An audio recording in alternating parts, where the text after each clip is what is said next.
We were unusual because, for instance, at Baker High, they had the state wrestling championship on the campus, and classes never stopped. We had two gyms, a girls' gym and a boys' gym, and the wrestling championship went on. Nobody knew what was going on because we never stopped having classes. You also had a situation where the principal, assistant principal, and everybody joined in to whatever activity was going on.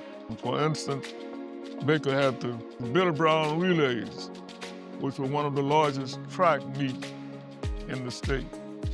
We never had to worry about people working for the Billy Brown relays because there were always teachers who would volunteer to work and help out.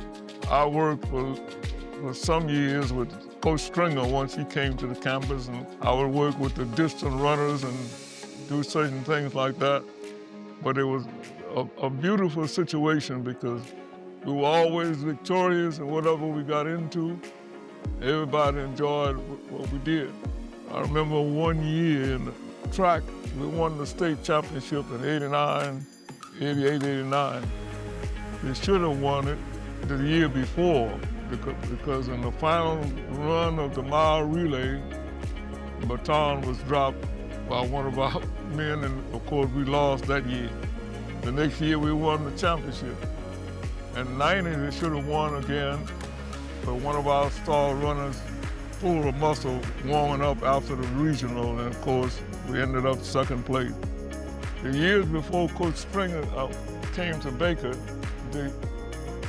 Baker should have won state championship in track.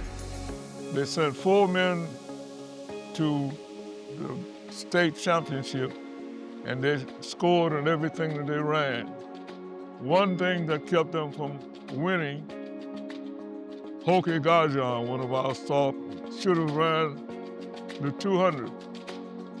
But one of the coaches wouldn't allow him to run in the state meet. And as a result, they ended up second place. But that's just one of those things that I remember quite well. And Coach Ellis, of course, didn't like that situation because he could have won state championship at Hokie Gajan, who became a professional football player. He was one of the best 200 men in the state. But we had a lot of situations where students from Baker, athletes and also academics, would always excel in whatever they were doing, and everybody was proud of what was going on at Baker. And I think most students who went to Baker High at that time, during my tenure, would always say that was a positive situation, there was learning taking place, and there was a lot of fun in the learning.